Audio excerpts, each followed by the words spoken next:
తూర్పుగోదావరి జిల్లా దేవరపల్లి మండలం ఎర్నగూడెంలోని saint Joseph English medium high school 35వ వార్షికోత్సవం శనివారం రాత్రి జరిగింది. ఎమ్మెల్యే మద్దిపాటి వెంకటరాజు ముఖ్య అతిథిగా పాల్గొన్నారు.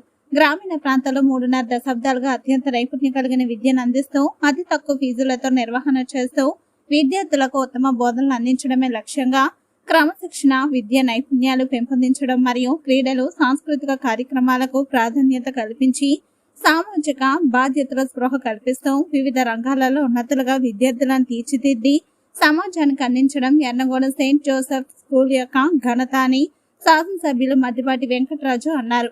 విద్యార్థులు తమ ప్రతిభను పలు ప్రదర్శనల ద్వారా చక్కని రీతిలో అలంకరించారు. విద్యార్థులు, తల్లిదండ్రులు, పూర్వ విద్యార్థులు అధిక సంఖ్యలో పాల్గొని వేడుకను ఆసక్తిగా తిలకించారు.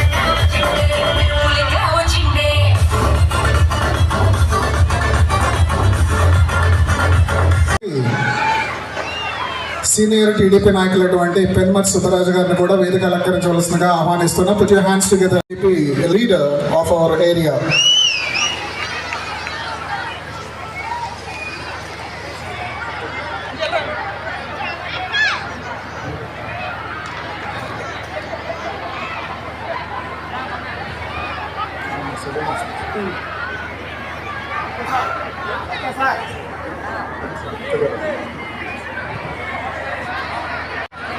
It's a great joy for all of us for having them amidst us to be present to our program today and grace this occasion by their presence. So once again, thank you very much, sir, and I would like to request him to deliver a small message for the gathering.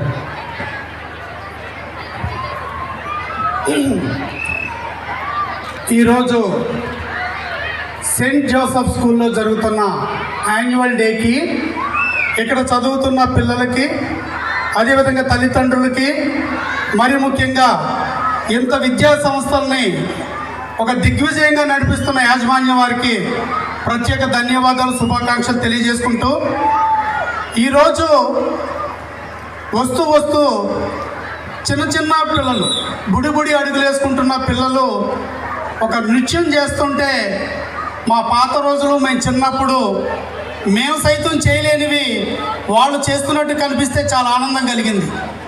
ఈ రోజున ఉరుకు పరుగుల ప్రపంచంలో తల్లిదండ్రులు కూడా ఎలాంటి విద్యకి పిల్లల్ని బానిసలు చేస్తున్నారు అంటే, ఎలాంటి శారీరక శ్రమ లేని, మానసిక పరిపక్వత లేని, కేవలం పుస్తకాల పురుగులకి పరిమితం చేసేస్తున్న సందర్భంలో బిడ్డ పుట్టగానే డాక్టర్ అవుతాడా, ఇంజనీర్ అవుతాడా డిసైడ్ చేసేయాలనుకునే మనస్తత్వంలోంచి బయటకు వచ్చి ఎంత ఆహ్లాదకరమైన వాతావరణంలో, ఎంత గ్రౌండ్స్, ప్లే గ్రౌండ్స్ ఉన్న ప్రాంగణంలో మీ బిడ్డను చదివిస్తూ ఆడుతూ పాడుతూ ఉల్లాసంగా బాల్యాన్ని ఆస్వాదిస్తూ చదువుకుంటున్నారు.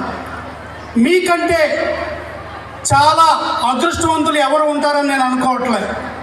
ఎందుకంటే బయట చూస్తున్నప్పుడు విద్యా వ్యవస్థ వ్యాపారం అయిపోయి పిల్లల మీద భారాన్ని మించి రుద్దేస్తున్నారు. ఒక మధ్యకాలంలో ఒక స్టడీస్ ఏం చెప్తున్నాయంటే, పసిబిడ్డల బ్యాగులు మోసి స్పైనల్ కార్డ్స్ కూడా దెబ్బతినే పరిస్థితి. అంటే విపరీతమైన ఒత్తిడి, విపరీతమైన చదువాలని చేసి వాళ్ళ మీద పెడుతున్న ఈ ప్రెజర్ వల్ల వాళ్ళు మానసిక ఒత్తిడికి లోనవుతున్నారు.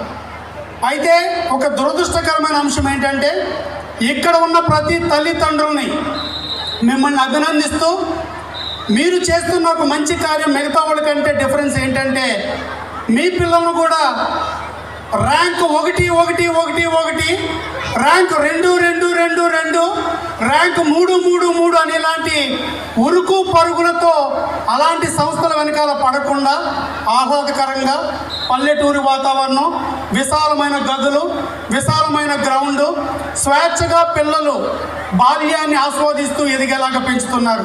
ఇప్పుడే వాళ్ళ యొక్క బాల్యాన్ని ఆస్వాదిస్తూ గడపకపోవడం వల్ల వాళ్ళ మీద వచ్చే మానసిక ఒత్తిడిని ఎలా ఎదుర్కోవాలో తెలియక ఆ సంఘర్షణకు లోనై సంకుచితంగా ఆలోచించి భయాందోళనకి లోనై సూసైడ్ చేసుకుంటున్నారు. ఇది యావత్ జాతి భయపడాల్సిన పరిస్థితి. దీనికి మూల కారణం ఏంటంటే మన చదువుకున్న విద్యా సంస్థల యొక్క మూలాలు. ఎప్పుడైతే విద్య వ్యాపారం అయిపోయిందో ఇలాంటి సంఘటనలు సమాజంలో వేణు నూరుకుంటున్న సందర్భంలో ఇప్పుడే సుబ్బరాజు గారు కూడా చెప్తున్నారు, ఇక్కడ ఫీజులు చాలా తక్కువ. ఇంచుమించు ఒక గవర్నమెంట్ స్కూల్తో చదివితే ఎంత అవుతుందో ఇంచుమించు అంతే ఖర్చులతో మధ్యతరగతి దిగువ మధ్యతరగతి కుటుంబాలు సైతం వాళ్ళ పిల్లల్ని ఇక్కడ చదివించుకోగలుగుతున్నారు. ఇది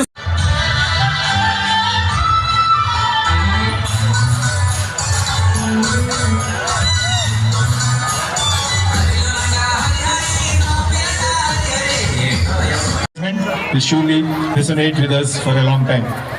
Thank you very much, sir.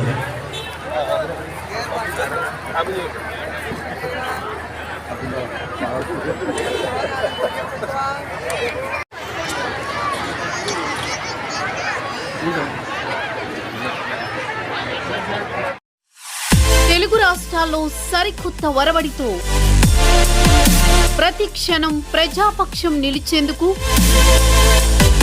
Minute to minute live updates తో పాలిటిక్స్ టు ఎంటర్టైన్మెంట్, ఎప్పటికప్పుడు తాజా వార్తలు సరికొత్త విశ్లేషణతో మీ ముందుకు వస్తోంది APNTS తెలుగు న్యూస్ ఛానల్.